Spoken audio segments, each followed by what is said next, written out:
अस्सलाम वालेकुम student. Virtual university Kanpur के कैंपस में खुशामदीद। उम्मीद है आपके पेपर बिल्कुल ठीक ठाक हो रहे होंगे और सारी चीज़ें आपकी अच्छी होंगी, तैयारी वगैरह सब ठीक होगी। और जिनके पेपर हो गए उनके लिए भी गुड लक, और जिनके पेपर अभी पेंडिंग है, मज़ीद आने वाले हैं, उनके लिए भी ढेर सारी दुआएं, ताकि अल्लाह ताला आपको कामयाब करें और आप अच्छे नंबरों से अच्छी सीजीपी के साथ पास हो जाएं। अब जो इस वीडियो में आपके साथ बात करनी है वो है हमारे पास कि अगर कुछ मसाइल ऐसे हो जाते हैं कि जैसे आप पेपर देते हैं और फाइनल टर्म पेपर है, बड़े इंपॉर्टेंट हैं, अगर आप ये फाइनल टर्म पेपर नहीं देते, किसी वजह से नहीं दे पा रहे होते, कोई मसला आ जाता है, तो ज़ाहिर है वो पेपर फेल हो जाता है। और अगर आपका आखिरी सेमेस्टर है और आखिरी 2-4 पेपर चल रहे हैं, उनमें से भी फेल कोई हो जाए, तो फिर आपका एक सेमेस्टर ही पूरे का पूरा बढ़ जाता है। तो इस मसले के लिए मैंने एक वीडियो बना रहा हूँ आपके साथ आज, तो उसके ऊपर बात करते हैं। उससे पहले आप हमारे इस चैनल को सब्सक्राइब लाजमी कर लीजिएगा, ताकि इस तरह की जो भी वीडियो बने वो आप तक पहुंच जाए।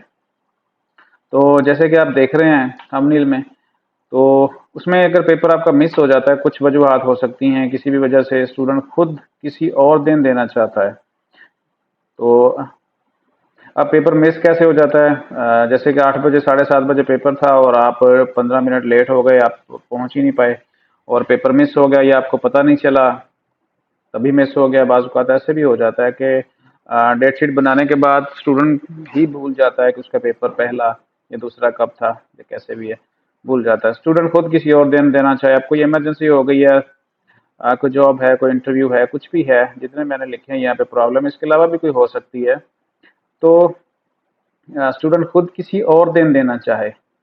अब इसमें कोई भी इमरजेंसी, कोई खुशी गमी हो सकती है, कोई जॉब आपका आ सकती है, कोई किसी को एंगेजमेंट है, कोई शादी है, कुछ इमरजेंसी घर में कोई मसला हो जाता है, कोई ऑपरेशन हो जाता है, खुदा न खास्ता, तो फिर ज़ाहिर है आप उसमें पेपर नहीं दे सकते, तो अल्टरनेटिव डे आपको चाहिए होता है किस तरीके से आप वो पेपर दे सके, ताकि आप ये सब्जेक्ट फेल ना हो, आपका सेमेस्टर डिस्टर्ब ना हो किसी इमरजेंसी की वजह से। इमरजेंसी खुदा न खास्ता हर इंसान के साथ लगी होती है, तो किसी भी टाइम कुछ भी हो सकता है। अल्लाह ताला सब खैर खैरियत से कर रखें। तो उस सूरत में भी पेपर कैसे दिया जाएगा? कोई आपका जॉब आ गया है, जॉब इंटरव्यू है या टेस्ट है, वो भी इम्पोर्टेंट है, तो ऐसा मौका भी नहीं छोड़ना चाहिए, देना चाहिए लाजमी। और होगा क्या कि अ, आप वो पेपर दे सकते हैं। अब सबसे आखिर बात, जितनी मैंने बातें बताई हैं, इसके अलावा भी कोई भी मसला हो सकता है आपको, ठीक है ना? तो उसका नतीजा यही है कि आपने वो पेपर फिर देना कब है और किस तरह होगा, उसके ऊपर बात कर लेते हैं। फीस कितनी होगी और ये कब देना होगी, ये सारी सूरतें हैं। और इसके अलावा कोई भी सूरत होगी आपके साथ, तो पेपर कैसे दिया जा सकता है वो मैं आपको बता देता हूँ। यूनिवर्सिटी का शेड्यूल होता है, आपको पता है कि 15 अगस्त से लेकर 28 अगस्त तक पेपर हैं, जिसमें 2 संडे की छुट्टियां हैं। जैसे अगर हम देखें यहाँ पे 15 से स्टार्ट हो चुके हैं, आज तीसरा पेपर है। इसके अलावा यहाँ पे 19 और सैटरडे, यहाँ पे संडे 20 और 27 को छुट्टियां हैं, 28 तक आपके पेपर चलेंगे। और जो रीशेड्यूल पेपर है वो हो सकता है कि वो 30 को हो या 31 को हो, यानी इन तीनों में 29, 30, 31 किसी एक दिन में वो रीशेड्यूल पेपर होगा। जो आपने छोड़ा है, एक छोड़ा है या दो छोड़े हैं या तीन छोड़े हैं, वो सारे आपको एक दिन में ही देने होते हैं। ये तो क्लियर हो गया। अब अगली बात कि आपने उसको क्या खुद ब खुद ही हो जाएगा पेपर रीशेड्यूल, या आपको करना पड़ेगा? आपको करना पड़ेगा, याद रखिएगा। अगर आप रीशेड्यूल नहीं करते तो वो पेपर नहीं होगा। उसके लिए क्या करना है, सबसे पहले मैं आपको एक लाइव बता देता हूँ कि आपने कैसे करना है। आपने अपना एलएमएस खोल लेना है।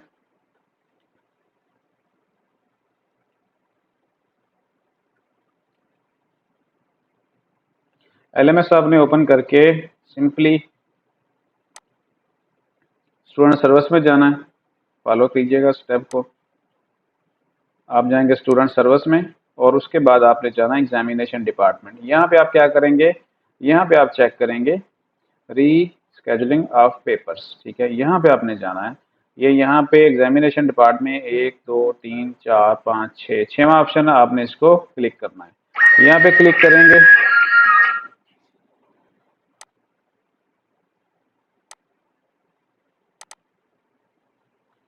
जी, आपने आ जाना है यहाँ पे अपने, जैसे मैंने बताया था, स्टूडेंट सर्विस, और फिर उसके बाद एग्जामिनेशन डिपार्टमेंट के अंदर आपने आ जाना है, अप्लाई फॉर रीशेड्यूलिंग पेपर्स। अब यहाँ अगर देखेंगे तो अभी तक यहाँ पे एक मैसेज आ रहा है, rescheduling is currently not available. इसका मतलब है कि अभी जो पेपर हो रहे हैं आपके, वो उसके लिए रीशेड्यूलिंग का ऐलान या अनाउंसमेंट अभी नहीं हुई।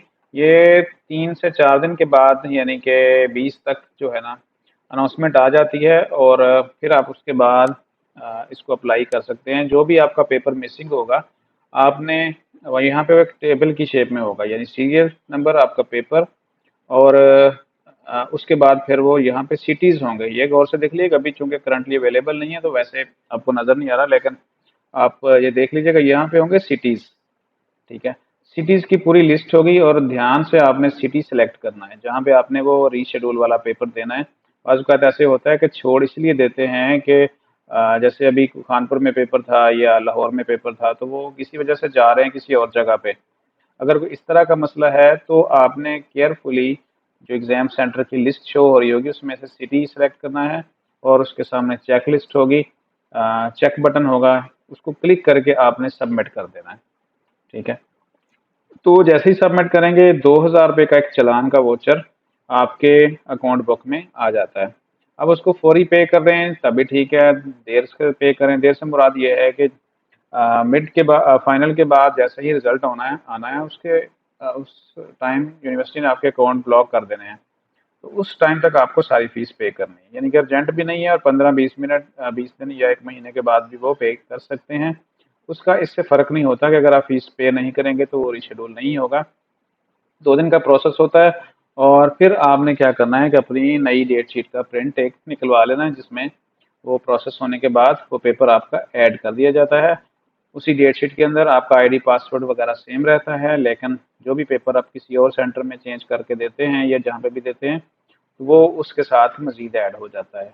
इस तरह ये तरीकाकार है। यहाँ पे आपने तरह ध्यान रखना है, डेट अनाउंस कर दी जाएगी, वो मैं आपको एक जिस दिन डेट अनाउंस हुई वो वीडियो भी दोबारा से बना भेज दूंगा, अनाउंस कर दूंगा।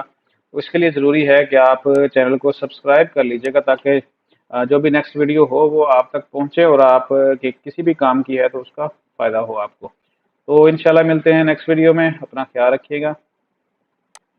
अल्लाह हाफ़िज़। बहुत सारी दुआएं आपके लिए, आपके सारे पेपरों के लिए, ताकि वो अच्छे हों और आप बेहतरीन CGPA के साथ आगे कंटिन्यू करें या डिग्री कंप्लीट करें। अल्लाह हाफ़िज़।